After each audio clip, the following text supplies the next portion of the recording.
Gracias, Modesto, por la invitación. Gracias a los presentes por venir a oírme. La mitad de lo que ha dicho Modesto son especulaciones y exageraciones. Bueno, hoy les voy a hacer un resumen muy apretado de los antecedentes, para los que no conocen mi trabajo, y de los avances que hemos logrado en el tema de investigación en mi laboratorio, que se dedica básicamente a tratar de comprender qué ocurre dentro de las células nerviosas en el cerebro cuando sufrimos de un mal neurodegenerativo. Y claro, la relevancia de este tipo de trabajos es obvia, pero siempre creo importante recordar que los seres humanos, para bien o para mal, somos resultado de la evolución de nuestro cerebro y de su capacidad de aprender, adquirir información, procesarla, integrarla, adaptarla, recordarla. Y esto es la base de nuestra habilidad para tomar decisiones, sean decisiones sociales, económicas, políticas, humanitarias, si prefieren. Y bueno, por eso es que los países más desarrollados invierten grandes sumas de dinero en comprender el funcionamiento del cerebro. Y una de las preocupaciones más grandes en las neurociencias en el día de hoy es el aumento significativo en la incidencia de males neurodegenerativos, como el Alzheimer, el Parkinson, la ELA. Y claro, es una consecuencia directa de el progreso. El progreso del bienestar de las sociedades trae mayor expectativa de vida, más longevidad, una clase de adulto mayor mucho más grande y por lo tanto una incidencia mayor de este tipo de males. En general, muchas de estas enfermedades neurodegenerativas se deben a la acumulación excesiva, anormal, de una proteína propia del cerebro, que por alguna razón se vuelve tóxica, y cuando vemos los diferentes ejemplos de estas proteínas, de estos grumos de las proteínas que se van acumulando en el tejido cerebral, no importa mucho si es enfermedad de Huntington o de Alzheimer o de Parkinson o ELA, estos agregados proteicos son muy parecidos entre sí, lo cual sugiere que hay un mecanismo común por el cual se produce esta toxicidad. Pero si es que vemos un poco más en detalle estos males, vamos a ver que si comparamos acá en esta lista de la izquierda tenemos el mal de Huntington, los priónicos, Alzheimer, ELA. Si vemos en la etiología, es decir, qué genes están involucrados en estas enfermedades, vemos que son genes diferentes, no hay mucho en común ahí. Si vemos las regiones afectadas en el cerebro, también varían, cada región diferente o distinta del cerebro se involucra en una enfermedad diferente. Y si vemos también las proteínas que se agregan y se vuelven tóxicas en el cerebro, también son distintas. Entonces, el panorama es un poco complejo y esto hace mucho más difícil tratar de buscar un mecanismo, una explicación común para tratar estos males. Un recordatorio, valga la redundancia, del mal de Alzheimer es que es la enfermedad neurodegenerativa más común a nivel mundial, afecta cerca del 10% de la clase adulto mayor y, como muchos de ustedes sabrán, afecta principalmente la memoria de corto plazo, la capacidad de aprender, de recordar cosas que han ocurrido hace poco. También hay cambios de comportamiento, también hay problemas con la orientación y eventualmente es mortal. Esto se debe a la pérdida de neuronas corticales e hipocampales, y lo que es importante aquí a nivel molecular, la parte ya más científica, es que hay dos tipos de proteínas propias del organismo que se acumulan en el cerebro. Una es el amiloide beta y la otra es la proteína tau hiperfosforilada. Quiero que recuerden esos nombres: amiloide beta, proteína tau. Muy bien, como les digo, cada una de estas enfermedades parece tener un origen diferente, una etiología diferente, pero hace cerca de 8 años hubo un descubrimiento sensacional. Los colegas de Yale, el grupo de Steven Streetmatter, encontró que para que el mal de Alzheimer se produzca, tenemos que tener la proteína prión funcionando normalmente. Y la proteína prión es, increíblemente, una proteína que está involucrada en otro mal neurodegenerativo, que es el mal de las vacas locas. ¿Y por qué digo sensacional? Pues porque este hallazgo combinó dos enfermedades aparentemente muy distintas en un solo mecanismo molecular. Es decir, ambas enfermedades tenían su explicación a partir de problemas en la función de la proteína prión. Y esto implica que si queremos comprender el mal de Alzheimer, una de las claves, porque son varias, para comprenderlo es entender cómo funciona la proteína prión. Y yo venía trabajando en este campo de la proteína prión hacía ya varios años, por lo cual indirectamente entré también al campo del Alzheimer. Ahora, ¿qué sabemos de la proteína prión y de su función? Esta ha sido la gran pregunta. ¿Cómo es que una proteína propia del organismo puede producir un mal tan terrible? Lo que sabemos en primer lugar es que la proteína prión aquí a la izquierda tiene una conformación, una forma en el espacio típica, saludable, y que por muchas causas que todavía no se han terminado de elucidar, adquiere una conformación diferente en el espacio, una estructura diferente que le permite agregarse, formar fibrilas, es decir, formar grumos, fibrilas, y estos amiloides son tóxicos, es decir, matan a las neuronas y producen en el cerebro estas lesiones, estas vacuolas, que no son nada más que los espacios vacíos dejados por las neuronas que se han ido muriendo. Ahora, a nivel de la enfermedad, los males priónicos son bastante similares en términos generales, ¿no? Con el mal de Alzheimer, el mal de Parkinson. ¿Por qué? Porque todos son neurodegeneraciones progresivas y reversibles. Todos involucran una disfunción motora, como en el caso del Parkinson, o cognitiva, como en el caso del Alzheimer. En el caso de los males priónicos es todo a la vez, es cognitivo y es motor. Esto las hace mortales e incurables. Y un tema también que es muy importante, un punto muy importante, similitud entre el mal de Alzheimer y los males priónicos, es el tiempo de incubación. Para que el mal o la manifestación clínica se produzca, tiene que pasar por lo menos 10 o 20 o hasta 30 años. Es decir, el mal se viene incubando y no somos capaces todavía de diagnosticarlo con tanta premura. Ahora, ¿para qué sirve esta proteína que causa este mal en las vacas locas? En el año 2005 se publicó un trabajo en el cual se demostraba que la proteína prión en las neuronas, los nervios, se expresaba, se producía en la membrana celular y era capaz de servir de una especie de receptor, como antena, para recibir señales químicas. Y estas señales lo que hacían era activar al interior de la célula una molécula llamada FIN, que es una quinasa de la familia SRC. Esa es otra palabra que quiero que más o menos recuerden, quinasas SRC. Estas quinasas SRC son conocidas porque se desregulan durante los procesos de cáncer.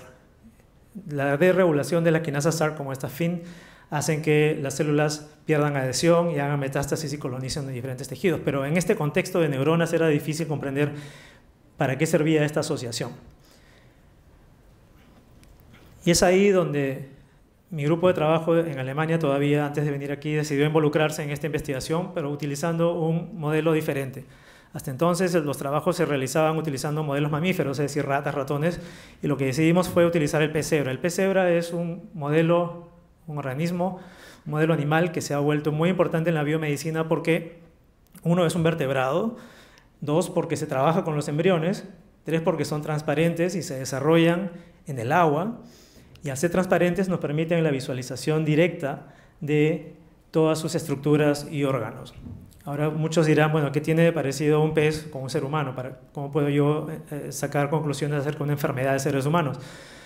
Las buenas noticias son que el pez cebra, al ser un vertebrado, tiene gran similitud genética, por ejemplo, con los seres humanos. Compartimos 70% de genes que son responsables de enfermedades. Además, compartimos muchos otros rasgos anatómicos y fisiológicos. Por ejemplo, las diferentes áreas del cerebro, muchas de ellas están conservadas, son similares en los peces, a su nivel, por supuesto. Las moléculas, los neurotransmisores, los tipos de neuronas son básicamente los mismos, lo cual lo validan como un modelo para estudiar este tipo de enfermedades. Entonces, el rasgo inicial era este, ¿no? La pregunta inicial era ¿para qué sirve la enfermedad? ¿Cómo podemos usar el pez cebra para demostrar que esta proteína tiene una función? La respuesta viene de un experimento sencillo, genético, es un truco que se usa hace mucho tiempo, se llama inactivación. Uno inactiva la proteína o el gen o produce un exceso de este para ver qué pasa si se pierde o se aumenta la función de la proteína. Y si uno observa un fenotipo, un efecto, es capaz de quizás de inferir para qué servía. Es como quitarle una rueda a un coche y ver qué le pasa al coche. El coche no camina, entonces es obvio que la rueda funciona para que el coche camine. Esa es la lógica de esos trucos genéticos. El experimento se había hecho en ratones ya 20 años atrás, no había funcionado y no sabíamos todavía para qué servía la proteína prión. Pero el requisito para poder hacer este tipo de trabajos en pez cebra era demostrar que el pez también tenía esta proteína. Y este fue el primer hito de nuestro trabajo. El año 2003 publicamos el hallazgo de que los peces también poseen una proteína prión similar a la de los humanos. El siguiente punto fue manipular estos embriones para que produzcan más de esta proteína o nada de esta proteína. Y eso se hace mediante una técnica que se llama microinyección. Este embrión mide aproximadamente 1 milímetro de diámetro y lo que uno hace es microinyectar al microscopio con una aguja muy fina, aproximadamente 5 nanolitros, 10 a la 9 litros, 5 nanolitros de una sustancia que puede ser un inactivador o un gen o algo para modificar la expresión genética, en este caso de la proteína prión. Lo que vemos aquí es el proceso. Esto ha sido hecho en la Universidad Cayetano Heredia, es lo que hacemos ya. Vemos cómo rápidamente uno puede inyectar una sustancia coloreada en un embrión. Es un huevo recién fertilizado que tiene apenas media hora, 1 hora de haber sido fertilizado, desarrollado. Bueno, y con estos trucos lo que hacemos es modificar la expresión genética. Hicimos esto para averiguar para qué servía la proteína prión. Y el resultado fue obvio. Bueno, aquí, esto es un video, pero ni siquiera hace falta ver el video para darse cuenta que el embrión control se ve diferente a los embriones en los cuales se ha inactivado la proteína prión o se ha sobreproducido la proteína prión. La morfología es completamente diferente. Este experimento no funcionó en el ratón. La sorpresa fue que el efecto se veía ya mucho antes de que el embrión tuviese forma de pez. Es decir, no solamente sirve para el cerebro, para las neuronas, sino para la formación en absoluto de un embrión. Y lo que van a ver ahora es que a medida que el embrión se desarrolla, esto amarillo es la yema, ¿ok? Esto no es el embrión, es la yema. Lo que está arriba, aquí, es el embrión, las células se van multiplicando y van formando un tejido uniforme que va a cubrir todo el resto de la yema, mientras que cuando falta la proteína prión, este proceso es desorganizado, las células parece que no están bien conectadas, se separan un poco entre ellas, y cuando se produce mucha proteína prión, el efecto era, a simple vista, que las células estaban tan apretadas que se formaba un grumo celular y terminaba reventando el embrión. ¿Me puedes dar play, por favor? Sobre el video. Listo. Saca la manito. Gracias. Bueno, este se está desagregando y este está pensando en reventar. Como les digo, es la maravilla del pez cebra, es transparente y esto se hace con un simple microscopio, estereomicroscopio de disección. El efecto era claro, es decir, teníamos un punto de partida para decir que la proteína prión sí sirve para algo. Y lo que hicimos en publicaciones subsecuentes fue, en el año 2009, por ejemplo, demostrar que la proteína prión se acumula en los contactos celulares, entre células de insectos, de mamíferos, de peces, como ustedes quieran. Es un efecto conservado. Y cuando mirábamos dentro de estos embriones manipulados con proteína prión inactivada o sobreactivada, veíamos que las células, aquí marcadas en los contornos, en el caso de que falte la proteína, se desagregaban, perdían la conexión, y en el caso de que le diéramos de nuevo proteína prión fluorescente, marcada, esta se acumulaba en los contactos entre las células y las células volvían a coger integridad.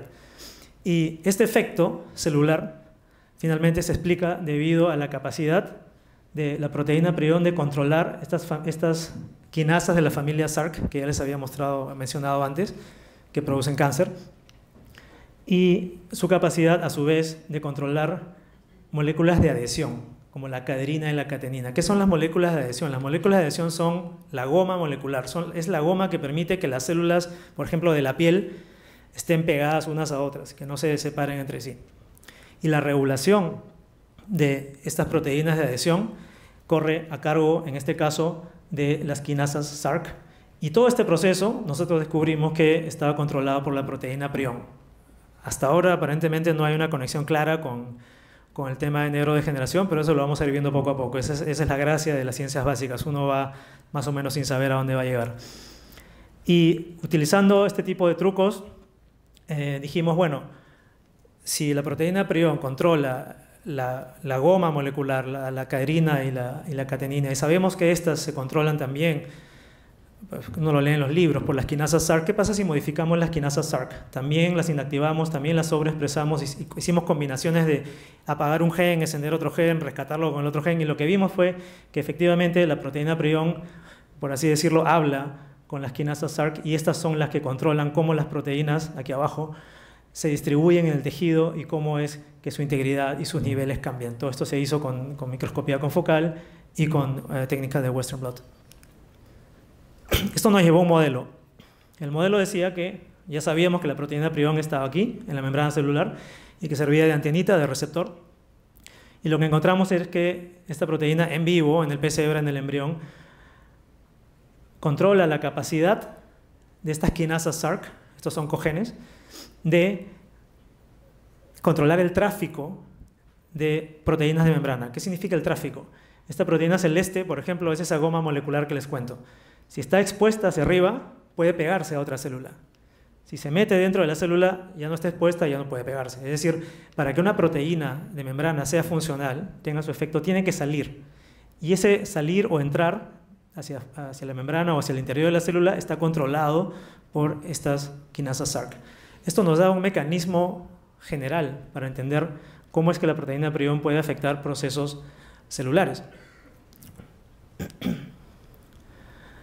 Basado en esta información, el mismo grupo de Street Matter que encontró la conexión entre el mal de vacas locas y Alzheimer, basado en este modelo que teníamos nosotros, ellos lo aplicaron al estudio de neuronas, porque nosotros estábamos trabajando en embriones muy tempranos, y ellos cogieron neuronas de ratones y encontraron un modelo, un mecanismo muy parecido, que la proteína prión, otra vez afuera como antenita, controla estas quinasas SRC, y estas quinasas SRC controlan el tráfico, en este caso de moléculas de comunicación. A diferencia de nuestro modelo en el cual eran moléculas de adhesión en el embrión temprano, en la neurona del ratón lo que se vio era que la quinasa controlaba el tráfico o la exposición del neuroreceptor de glutamato. El neuroreceptor de glutamato es la antena que recibe al neurotransmisor más abundante que tenemos en el sistema nervioso, que es el glutamato. El glutamato hace posible que se formen sinapsis que nos permiten aprender o recordar cosas. Es lo que explica la pérdida de la memoria en el Alzheimer. Entonces, este mecanismo lo que explica es cómo la proteína prión, al interactuar con el amiloide, la beta, el que produce el Alzheimer, desencadena una serie de alteraciones en estos procesos y hace que la antena que recibe la señal de la neurona se quede prendida por mucho tiempo y luego se apague. Y esta alteración hace que la célula, eventualmente, la célula nerviosa, se muera. Entonces, ese es el papel de la proteína prión en este mecanismo del Alzheimer. Y es importante decir que este mecanismo se produce cuando tenemos 30, 35 años, o sea, mucho antes de que empiecen las primeras manifestaciones clínicas del Alzheimer. Es el mecanismo temprano del Alzheimer. Muchas veces ustedes escucharán, claro, el Alzheimer se produce cuando el amiloide beta se acumula en el cerebro y esto pasa a partir de los 65 años. No, esa acumulación de placas es el efecto subsecuente, el efecto tardío de este proceso muy temprano que empieza con una degeneración décadas antes. Entonces, esto nos llevó a la pregunta de, claro, si el proceso molecular que se da en las neuronas de mamíferos que explica el Alzheimer es similar a este que vemos en nuestros embriones de pez cebra, si yo le doy amiloide beta-amiloide de humanos a estas células de embriones, debería haber un cambio bioquímico, debería poder usarlo como una especie de lector. Entonces, lo que hicimos fue evaluar cambios bioquímicos al darle oligómeros de A beta. Esos son los pequeños grumos que ya empiezan a producir el mal de Alzheimer. De humanos se los dimos a células madre de embriones de pez cebra y lo que vimos fue cambios bioquímicos. Por ejemplo, esta proteína que está acá expresada muy débil, la E-caderina de repente incrementa su expresión, lo mismo la catenina, lo mismo la quinasa SRC, que es la que controla este tráfico que les conté. Y el resultado, la conclusión de este trabajo es que finalmente podríamos usar el embrión de pez cebra para medir los cambios moleculares que produce esta cascada neurotóxica. Pero era importante también visualizarlo, y el pez cebra no solamente es interesante cuando vemos este mecanismo temprano, ¿no? También obviamente nos interesa saber qué pasa con las neuronas del embrión, y si analizamos embriones que son un poquito más tardíos, que tienen 1 o 2 días, es una maravilla que podamos contar con cepas transgénicas que expresan proteínas fluorescentes en las neuronas del pez cebra. Y aquí, por ejemplo, tenemos un embrión de pez cebra que está vivo, bueno, estaba vivo en la foto, que producía neuronas. Estos son los cuerpos celulares, estos son sus nervios, sus axones. Estas son las neuronas motoras que les permiten moverse, les permiten contactar con los músculos y hacer que los músculos se muevan. Cuando inactivamos la proteína prión en estos embriones un poco más tardíos, lo que vimos es que los axones no crecían bien, en algunos casos se arrestaba su crecimiento, se volvían más gruesos, con varicosidades, y muchas veces las ramificaciones normales que exhiben no se producían o se ramificaban de una manera anormal. Conclusión: la proteína prion sirve en general para comunicar células, para enviar señales, pero también sirve en las neuronas específicamente para dirigir su crecimiento y su diferenciación.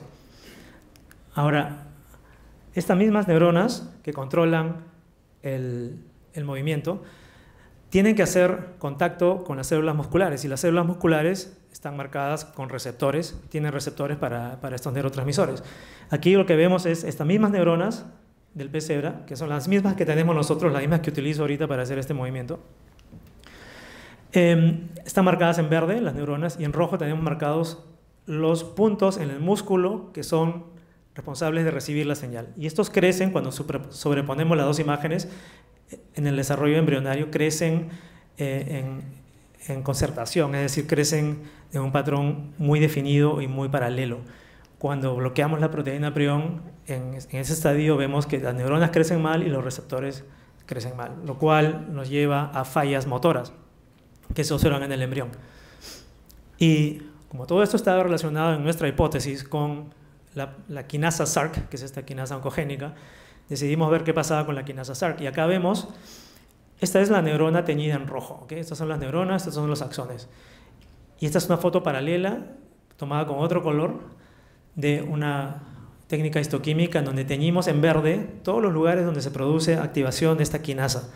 Y bueno, está en muchos lugares, pero entre otros lugares está aquí, justamente lo que corresponde al crecimiento del axón.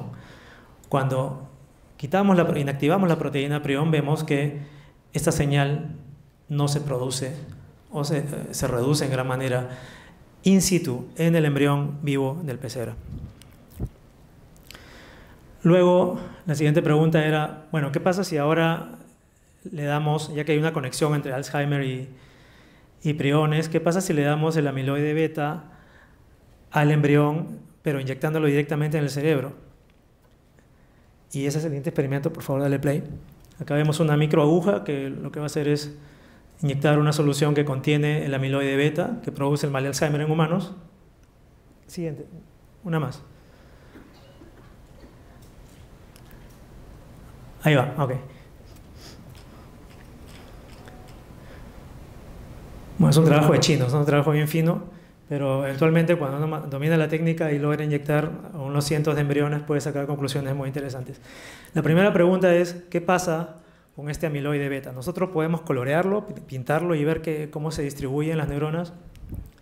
Y para eso utilizamos estos peces transgénicos donde todas las células se tiñen de azul y las neuronas, en este grupo de neuronas con sus axones, que son muy prominentes, se tiñen de verde.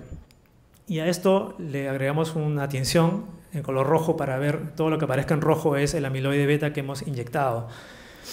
Y aquí vemos que al cabo de un día, aquí, el oligómero de beta, que es la molécula más patogénica, que produce mayor enfermedad, en el caso del Alzheimer, rápidamente se ha incorporado al cuerpo celular y a los cuerpos diferentes de las neuronas, a la vez que algunos de los axones. Es decir, en un día, el amiloide beta que produce este proceso en años en los humanos, ya tenemos un ingreso rápido a las neuronas del pez cebra. Al cabo de 2 días vemos que vemos un aumento significativo en la fluorescencia, es decir, en la concentración de este amiloide beta, y vemos que se empiezan a formar algunos grumos en los tejidos. Es decir, hemos logrado producir un modelo de infección aguda, de infección entre comillas, porque no es una enfermedad infecciosa, pero estamos dándole el amiloide beta un tratamiento agudo y estamos viendo que las neuronas lo están recibiendo y lo están procesando. Ahora la pregunta es, ¿qué le pasa a estas neuronas? ¿Se mueren o no se mueren? Y se me ha saltado una. Bueno, aquí vemos el caso del control. Es un ganglio que utilizamos como ejemplo porque es muy grande y se puede ver muy bien. Estos son los ganglios, las células del ganglio, y a partir de acá nacen los axones, que es un puñado de axones y salen juntos. Cuando los tratamos con el oligómero del amiloide, que es el amiloide que se empieza a agregar, vemos que en algunos casos los axones no crecen, se abortan En otros casos, las terminaciones nerviosas se rompen. Esto es un proceso clásico de neurodegeneración. Con un acercamiento vemos cómo los cuerpos celulares no llegan a extender axones y cómo se fragmentan los conos de crecimiento, que son las estructuras en la punta del axón que son responsables de su navegación. Y en el caso más extremo, cuando inyectamos directamente al cerebro, vemos cómo se fragmenta, o cómo degenera, se adelgaza este nervio, ¿no? Esto debería verse así. Y lo que está pasando es que se está perdiendo en el espacio.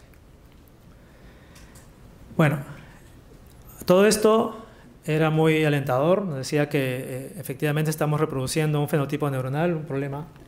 Muy bien, 3 minutos, vamos a ver. Un problema neuronal al agregar el amiloide beta de humanos, y ya que nuestra teoría decía que esto es debido a la proteína prión, deberíamos nosotros ver el mismo efecto en neuronas motoras si es que bloqueamos la proteína prión y si es que agregamos amiloide beta. Y bueno, efectivamente, no sé si recuerdan, estas neuronas crecen en un patrón muy definido, muy claro, muy reproducible. Cuando les damos amiloide beta, se desarreglan completamente, crecen mal, se ramifican mal, se mueren. Las moléculas como la quinasa Src, la caderina N y el neuroreceptor también disminuyen. Esta columna de aquí es lo que quiero que vean, es la intensidad y la distribución de la señal roja. Este es el PES control, donde no ha pasado nada, y aquí es donde le hemos dado amiloide beta. Se perdió la señal bioquímica. Aquí la señal, que está muy organizada en las células, se desarregla, y aquí también se pierde. Todos estos cambios bioquímicos y celulares son reproducibles y nos dicen que efectivamente al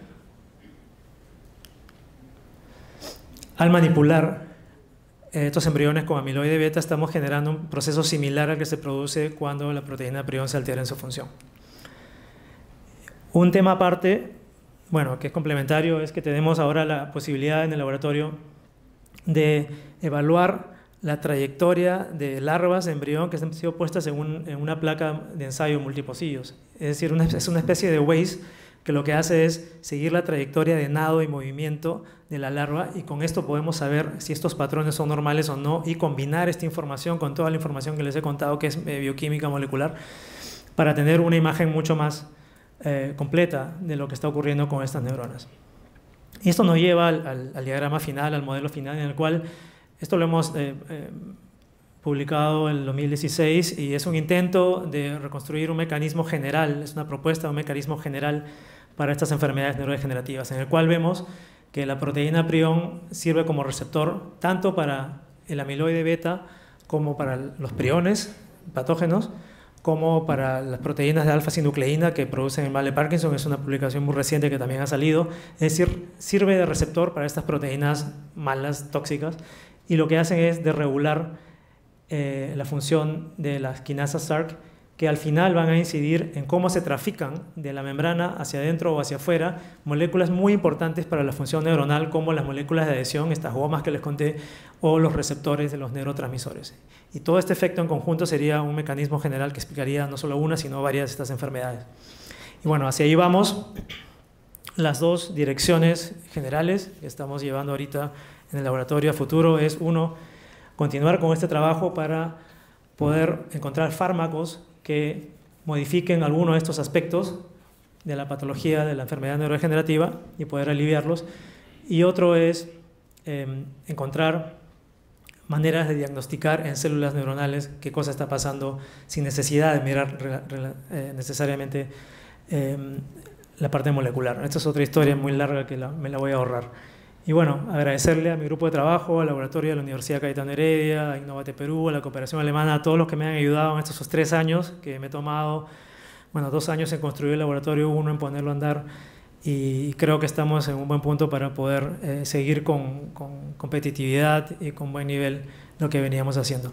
Muchas gracias por su atención.